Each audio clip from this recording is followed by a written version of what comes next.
I've been writing a long piece that has more or less kept me from posting,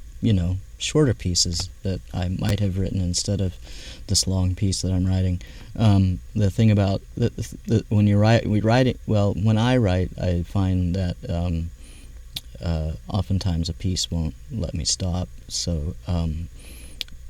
because this one hasn't let me stop in some weeks, I decided that what I'm going to do is read some older pieces until this newer, longer piece lets go of me. So this piece is called 10th and Juniper, and I can't remember when I wrote it, but yeah, 10th and Juniper. Mm-hmm. It was one of those moments you knew you would write about later just because you were going to remember exactly how it seemed the whole city had emptied out except for the two of you and the cars that kept insisting on running into each other out in the street.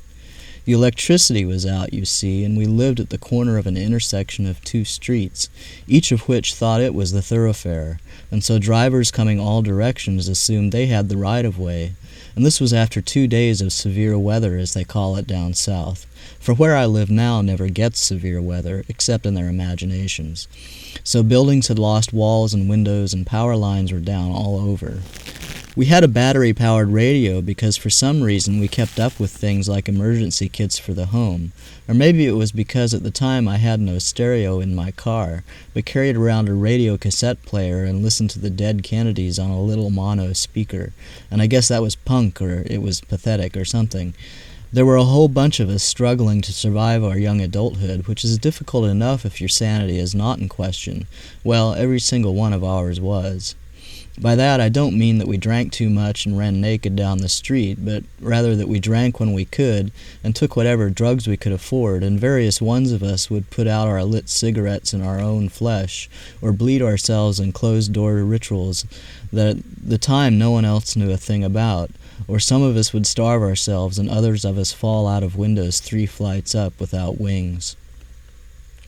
Later I heard that a number of people did not expect me to live, but this was no news to me, as I did not really expect to live either. On the other hand, the drama itself was mostly nil, and although we did not know what else to do but self-destruct, we did not seem to have the full-on Jones for death that would have been necessary actually to have killed any of us. Stories get written of sordid city lives where he drinks too much and hits her, and next door they shoot up in between police raids and whore themselves out to pay for the habit and all the shit that goes on and has gone on and will always ever go on. But no one yet has written about what it is like to come out of the suburbs slightly damaged and keep oneself on the borderline between respectability and everything your mother meant when she talked about that book she saw once, that she knew was evil just by looking at it. And no one writes about part-time jobs held one after the other and never once being fired, but always at some point simply walking out because you could not stand it anymore. Not that anyone was cruel to you or harassed you or threatened you, but you knew that simply doing the job was going to kill you if you kept going in, even though it probably never had and never will kill anybody else. We poured out of long paved concrete driveways down into the sidewalk city where it was actually more likely that we could survive in close quarters than inside the insides of insulated, isolated, punctual ranch homes. Although friends and family would wring their hands over rumors of living rooms turned into ever-evolving performance art and imaginary snuff films, the stuff of ad hoc scripts pulled from short lifetimes of mundane abuse. Whether we were bored to tears I cannot remember so much as being overcome with long-term futility, as though it were the only possible conclusion.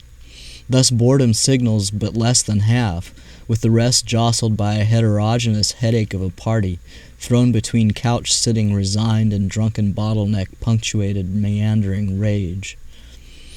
In the mornings I would carefully layer my body with 2, 3, 4 shirts, as though dressing a future wound,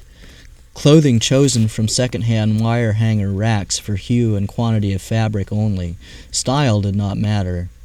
This particular apartment was full of overflow from the one other corner in the city, where those of us who appreciated architecture without right angles found places to our liking, and this one building stood isolated on a street mainly of small businesses and slightly more upscale housing, but still we often opened our front door to have fall in a homeless sleeping body, which we would try gently to prop up so that we could close the door, but we didn't kick them out. Everyone's got to sleep somewhere. Now I would worry about a burning cigarette in the hands of someone barely able to stay conscious, but this was before the fire, so fire was not yet possible as far as I could tell. It happened to other people. It was so dark that night without street lights or neighbor lights or even ambient city light bouncing back to the ground from the low rumbling clouds, until the lightning sent brilliant shards crashing through the windows otherwise completely opaque, and we could hear the storm approaching on the radio, which if you tune to the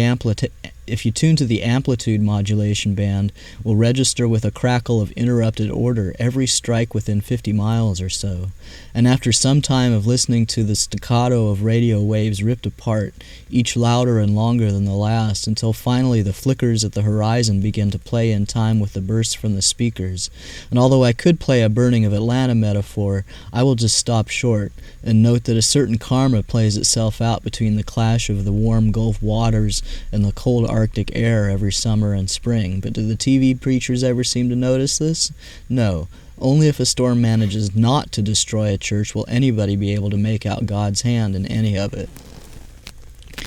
Her mother lived in an apartment not that far away, but far enough that there was electricity and carpet and television and a refrigerator and air conditioning and the sofa bed we slept on that night, and even though I would rather have been underground where things like tornadoes cannot really come after you, the simple dispersal of light from functioning lamps seemed sufficient storm cellars, as though their circles of enlightenment would send an implacable whirlwind winding off in another direction when it saw us gathered there for comfort.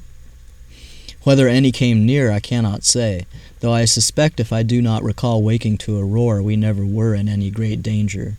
I slept very soundly and had to get up and go to work the next day, and now I cannot remember if this was the same storm that was followed by yet another line of storms, if it was that same day, that same year, when a squall line raced across Alabama the entire morning and entered Georgia by noon and was upon us by 2 p.m. I had my eye on which ditch to dive into across the parking lot from the strip mall warehouse I was working in, which probably would have killed us all if the blanket-issued warnings had rung all the way true to my imagination, which had an unbroken undulating line of twisters reaching from Columbus to Rome and advancing mindlessly towards fields and cities, swirling tentacles of cloud and thunder reaching down to tap the earth and decide who was going to die that day. I never quite understood the architecture of the Deep South, in that almost no protection from tornadic storms is built into any building on purpose. Some are partially underground, so you can always take cover in the basement, if there is one, but in many there is no basement at all, and barely even a foundation. Especially alarming is the number of cement-slabbed, corrugated, steel-walled, open-floored, flat-roofed warehouses in which a worker has no protection whatever from flying, usually sharp metal debris, and no place to shelter from the winds themselves. That was the sort of warehouse I worked in then, and why I thought if I heard a roar behind us, we faced east, they usually come from the southwest, I was going to jump off the loading dock and drop myself into the ditch across from us about 50 feet.